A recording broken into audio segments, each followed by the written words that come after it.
നമസ്തേ. ആദിത്യന്റെ ഒരു അകന്ന ബന്ധു കൂടിയാണെന്ന് ഇവനിപ്പോ പറഞ്ഞപ്പോഴാണ് അറിഞ്ഞത്. തന്നെ കൊണ്ട് അധികം പണികൾ ചെയ്യിക്കണ്ട എന്ന റെക്കമെൻഡുമായിട്ട് വന്നിരിക്കുകയാണ് ഇയാൾ. മാനേജർ ഒരു കാര്യം പറഞ്ഞാൽ കേൾക്കാതിരിക്കാൻ പറ്റില്ലല്ലോ. അതുകൊണ്ട് ഇന്നു മുതൽ തറവാടിനുള്ളിലെ കാര്യങ്ങൾ ശ്രദ്ധിച്ചാൽ മതി. എന്താടോ പോരെ?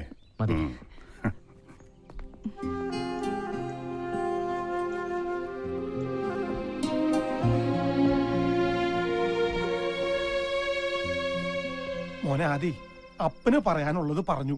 എടാ എനിക്ക് അവളായിട്ട് യാതൊരു വിധ ഇതില്ലാന്ന്. അപ്പൊ ആനണിച്ചെന്റെ പാത്രത്തിൽ 8 മുട്ട എങ്ങനെ വന്നു? മുട്ട നിന്റെ തന്തടാ. പറ്റി പറയുമ്പോ അപ്പനെന്തിനാ ഇവന്റെ അടുത്ത് ചൂടാവണേ? വർമ്മ സാർ പറഞ്ഞപ്പോഴാണ് ഞാൻ ഞെട്ടിപ്പോയത്. എടാ ആദി, വർമ്മ സാറിന് ഒരു സംശയം തോന്നിയതാവാം. നീ അപ്പം പറഞ്ഞ വിശ്വസിക്കാൻ. മുട്ട എങ്ങനെ വന്നേ? എന്റെ അമ്മേ. മോനെ, ലക്ഷ്മി എന്നെ വല്ലാതെ തെറ്റിദ്ധരിച്ചിരിക്കുക. തെറ്റിദ്ധരിച്ചല്ലോ, മുട്ട സഹിതമല്ലേ പിടിച്ചത്. 2 3 ആണോ? 8 മുട്ട. മോനെ, നീ അമ്മയൊന്ന് കാര്യം പറഞ്ഞ് മനസ്സിലാക്കുക. അപ്പന്റെ പ്രേമം അമ്മയെ പറഞ്ഞ് മനസ്സിലാക്കാൻ സ്വന്തം മകനെ ഏർപ്പാടാക്കുന്ന ഇത്രയ്ക്കും വൃത്തികെട്ട ഒരു അപ്പൻ ലോകത്തെങ്ങും കാണില്ല. ഇത്രയും പ്രായപൂർത്തിയായ ഒരു അപ്പന് പറ്റിയ പണിയാണോ ഇതൊക്കെ? മോനെ ആദി, നീ എന്നെ ആദി പിടിപ്പിക്കരുത്. എല്ലാം പോട്ടെ, സ്നേഹിച്ച പുരുഷന്റെ കൂടെ സ്വന്തം കുടുംബം വരെ ഉപേക്ഷിച്ച് ഇറങ്ങി തിരിച്ച് എന്റെ അമ്മ ഇതെങ്ങനെ സഹിക്കും? എന്റെ പേടി അതല്ല. വീട്ടിൽ കാശ് കിട്ടാനുള്ളവർ വരുമ്പോ ലക്ഷ്മി അമ്മ പറയുമായിരുന്നു മരിച്ചു കളയുന്നു. ഇപ്പൊ ഇതും കൂടെ അറിയുമ്പോ ലക്ഷ്മി അമ്മ വല്ല അവിവേകവും. അയ്യോ മോനെ ആദി, പിതാമര, നീ അവളൊന്ന് പറഞ്ഞു മനസ്സിലാക്ക്. നിനക്ക് ലക്ഷ്മിയുടെ അടുത്തേക്ക് പോവാലോ. എനിക്ക് ലക്ഷ്മി അമ്മയുടെ അടുത്തേക്ക് പോവാം. കാരണം ഞാൻ അവരുടെ മോനാണല്ലോ. ഞാനിവിടെ കാലുകുത്തിയ അപ്പം മുതൽ നിങ്ങളെല്ലാം കൂടെ എന്നെ ഊമയാക്കില്ലേ. ഇനിയിപ്പൊ ഞാൻ ഉടച്ചിട്ട് എന്ത് പറയാൻ? 8 മുട്ടയും തിന്നിട്ട് എന്നെ പൊട്ടനാക്കുന്നു. അമ്പട പൊട്ടാ. ഇനി ഇച്ചിരി പാട്ട് കേൾക്കാം. നിങ്ങൾ ഇതുവരെ കേട്ടത് കോഴിമുട്ടയുടെ പോഷക ഗുണങ്ങളെ കുറിച്ചുള്ള പ്രത്യേക പരിപാടിയാണ്. ഇനി കോഴിമുട്ട കൊണ്ടുള്ള പലതരം. അയ്യോ, ഇതൊക്കെ ഞാൻ ഒറ്റയ്ക്ക് ചെയ്തോളാം ചേച്ചി. ഞാനൊന്ന് നടുനിവർത്തണമെങ്കിൽ പാതിരാ കഴിയും. കുഴപ്പമില്ല. ഒന്ന് വേഗം പോയി കുളിച്ചിട്ട് വാടി. പെണ്ണിന്റെ കാര്യം.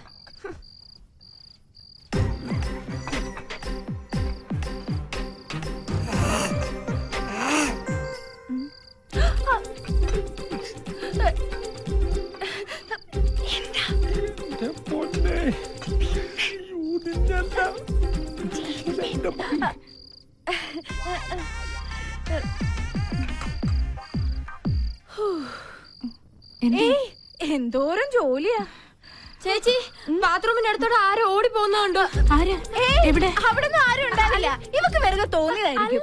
പേടി പെണ്ണ്. നടക്കങ്ങോട്ട് ചേച്ചി. അത് കഴിഞ്ഞാ കിടന്നോളൂട്ടോ. നടക്ക് നടക്കാൻ പറയട്ടെ.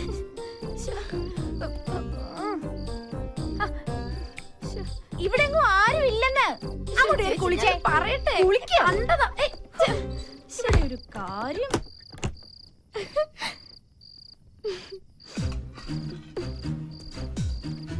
ലക്ഷ്മി, ലക്ഷ്മി, ലക്ഷ്മി, ഇവിടെ.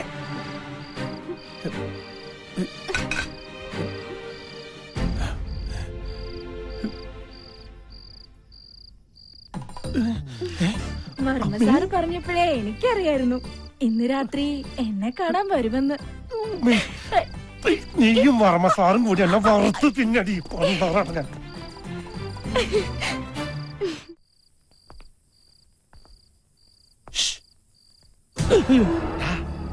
അപ്പനാ. അപ്പനെന്താ ഇരുട്ടത്ത്? എന്തിയെ പേടിച്ചോ? ഇതല്ലാതെ അപ്പനിങ്ങനെ ഇരുട്ടത്ത് ഒന്ന് പല്ലടിച്ച് കാണിച്ചു കഴിഞ്ഞാ പിന്നെ ഇരുട്ട് വരെ പേടിച്ചു പോകൂലേ? ആദ്യേ അമ്മേനെ കാണാൻ അപ്പൻ അടുക്കള വഴിക്ക് ഒരു ശ്രമം നടത്തിയിടാ.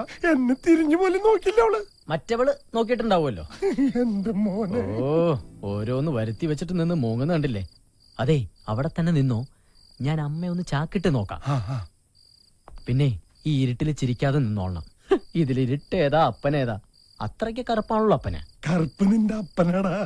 ഇരുട്ടത്തപ്പ നീയൊക്കെ ഇരുട്ടി തപ്പൂടാ. അപ്പം വല്ല മോനായിരുന്നെങ്കിൽ 2 അടിയെങ്കിലും കൊടുക്കായിരുന്നു. ഇപ്പൊ അതും പറ്റില്ല.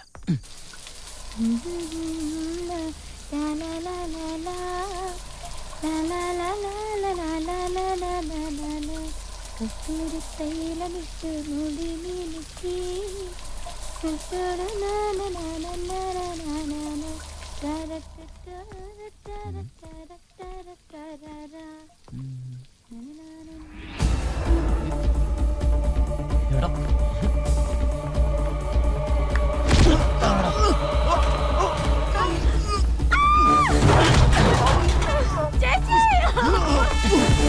പെൺപിള്ളേര് കുളിക്കുന്നത് അതില് പുറത്ത് തരണം. ഇന്നത്തോടെ നിർത്തി തരണം നിന്റെ മൊബൈൽ കൈ.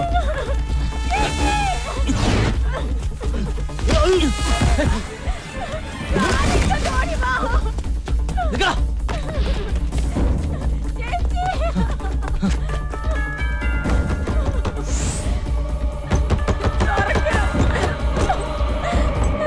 മാഡം കുളിക്കുമ്പോ ഞാൻ അറിയാത്ത മൊബൈൽ ഫോണിലെ ക്യാമറയിൽ എന്നെ വിട. ഞാൻ ഒന്ന് പറയട്ടെ. ഹേയ്, എന്നെ വിട. വേണ്ട ഒന്നും പറയണ്ട.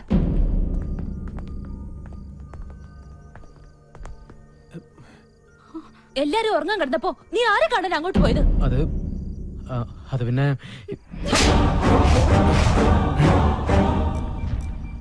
മോളെ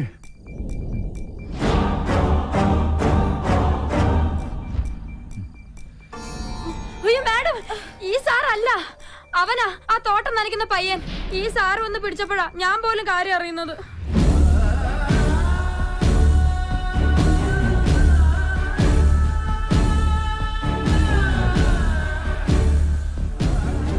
സാറേ, പിഴച്ച വഴിക്കൊന്നും പോവില്ലെന്ന് ആന്റണിക്ക് ഉറപ്പുള്ളതുകൊണ്ടാ ഞാൻ ആദ്യം സാറിനെ പരിചയപ്പെടുത്തിയത്. സാറിന്റെ മകൾ ഇവിടുത്തെ രാജകുമാരിയാണെങ്കിൽ ഈ നിൽക്കുന്നത് ഞങ്ങളുടെ രാജകുമാരനാ.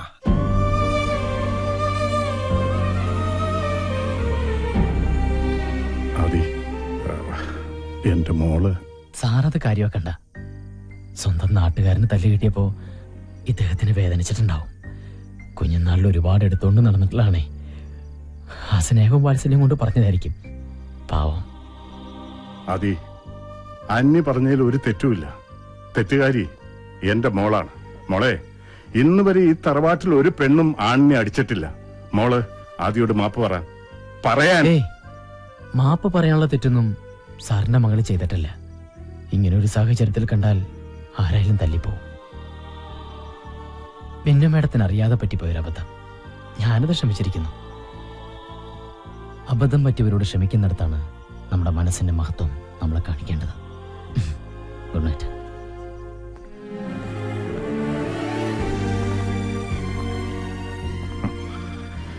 ഇതുപോലൊരു മകന് ജന്മം നൽകിയ അച്ഛനും അമ്മയും സുഹൃതം ചെയ്തവരാണ്.